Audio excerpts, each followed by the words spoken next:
સુરતના વરાછાના મારુતિ ચોક વિસ્તારમાં મંગલમ વિદ્યાલયમાં અભ્યાસ કરતા વિદ્યાર્થીની લુણી મિત કુમાર હિપા ભાઈ HSC બોર્ડના પરિણામમાં 99.72% અને 93.43 સાથે A1 ગ્રેડમાં સ્થાન પ્રાપ્ત કર્યું છે। ત્યારે શાળામાં પ્રથમ સ્થાન મેળવનાર વિદ્યાર્થી એક સામાન્ય પરિવારમાંથી આવતા વિદ્યાર્થીના પિતા હિપાભાઈ હીરામાં મજૂરી કામ કરે છે।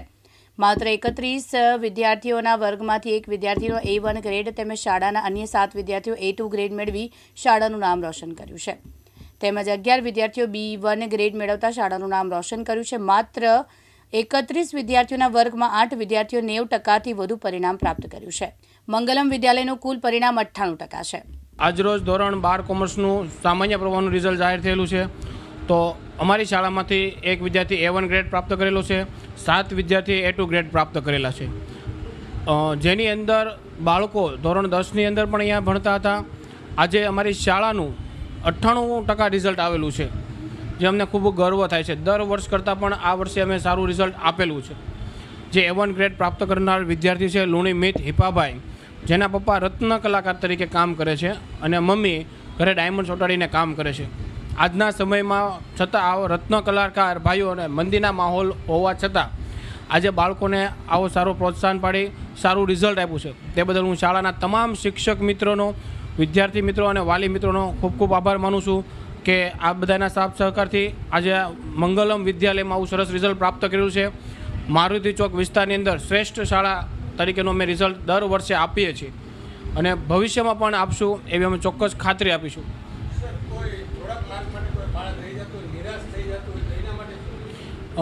જે બાળકોને થોડાક માર્ક્સ આટલું રહી જતું હોય તો એ બાળકો અને વાલીઓને એક જ સંદેશો આપવા માગું છે કે કોઈ પણ પરીક્ષા આખરી હોતી નથી। જિંદગીમાં પરીક્ષાઓ વારંવાર આવવાની છે અને પ્રોત્સાહન આપીને આગળનું ભવિષ્ય શું છે એના વિશેનું વિચારસરણી કરી અને સારું રિઝલ્ટ આવે એના વિશે અમે બાળકોને મોટિવેશન માટે ગોઠવીએ છીએ। રિઝલ્ટ આવ્યું એટલે રિઝલ્ટ તો આમ ધાર્યા કરતાં સારું આવ્યું છે, કારણ કે 10મામાં એક આશા હતી A1ની, એ ત્યારે થોડાક 7 થી 8 માર્ક્સ માટે રહી ગયા હતા, પણ આ વખતે 700માંથી 654 એટલે 97.73% અને 93.43% આવ્યા। અને રિઝલ્ટમાં BA વિષયમાં હોમાંથી હો અને 7 વિષયમાં સારું રિઝલ્ટ આવ્યું, એ બાબતે ઘણી ખુશી છે કે જે આખા વર્ષ મહેનત કરી હતી એ મહેનત સફળ ગઈ ને A1નું જે સપનું હતું એ પૂરું થઈ ગયું। ને આખા વર્ષમાં શાળા દ્વારા તેમજ મારા વાલી દ્વારા બધા દ્વારા સંપૂર્ણ સાથ સહકાર આપવામાં, કારણ કે રિઝલ્ટ કોઈ માત્ર ને માત્ર વિદ્યાર્થી દ્વારા ન આવી શકે, એમાં વાલી, વિદ્યાર્થી અને શિક્ષક ત્રણેયનો જ્યારે ત્રિવેણી સંગમ થાય ત્યારે બાળકનું રિઝલ્ટ બને। અને આ બાબતે શાળામાં પણ તેજેન્દ્ર સર તેમજ અમારા અન્ય શિક્ષકોએ ઘણી બધી મહેનત કરાવી। અકાઉન્ટ ને ઇંગ્લિશમાં ગોપાલ સર, પછી ગુજરાતીમાં શિલ્પા મેડમ હતા, BA ઇકોમાં ધાર્મિક સર, પછી અશોક સર, બધાએ ઘણી મહેનત કરાવી અને શાળા દ્વારા પણ 7 રાઉન્ડનું આયોજન કરવામાં આવ્યું હતું। ત્યારે એમ થતું કે 7 રાઉન્ડ કઈ રીતે આપશું અને કઈ રીતે એનું રિઝલ્ટ આવશે, કારણ કે 7 રાઉન્ડ એટલે પરીક્ષાના છેડેથી થોડાક દિવસનું વેકેશન મળતું હતું। ત્યારે એવું થતું કે હવે વાંચવાનું વેકેશન નહીં મળે તો શું થાય, પણ 7 રાઉન્ડ જ્યારે 7 રાઉન્ડ સંપૂર્ણપણે દીધા તો પરીક્ષામાં એટલો ફાયદો જો કે પરીક્ષામાં કોઈ પણ પ્રશ્ન આવ્યો તો કોઈ પ્રશ્ન ન જોઈએ હોય એવું લાગ્યું જ નહીં। જે આપણા રાઉન્ડમાં પૂછાઈ ગયું હતું એ બધું જ આવ્યું।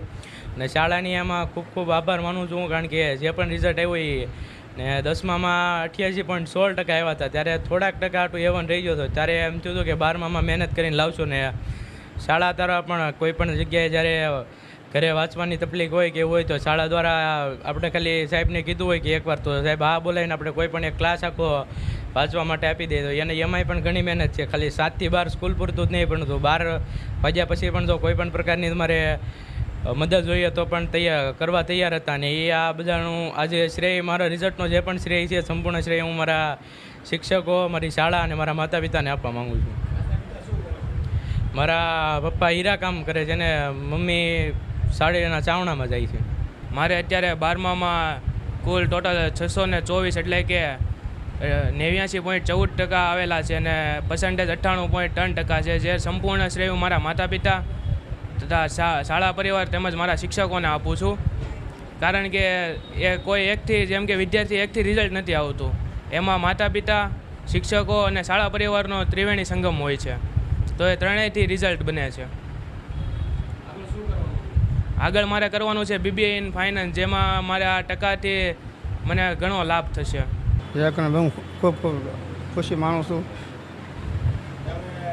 કેવી રીતના મહેનત કરતા, શું કામ કરો છો? અમે હીરામાં ડાયમંડમાં છું અને 3 વર્ષથી મંદિર સખત હોવા છતાં અને બૈરા ડાયમંડનું કામ કરી અમે આ છોકરાને ભણાવ્યો છે. બીજા વાલીને એ જ કે 10માં હોય કે 12માં હોય એને ખૂબ ધ્યાન આપજો, મહેનત કરીને પછી છોકરાને ભણાવજો. થોડાક ટકા હાટો રહી જતો હોય તો એને કંઈ કહેતા નહીં અને સાથ સહકાર આપજો. કાનાભાઈ મેર, દિવ્યાંગ ન્યૂઝ, સુરત.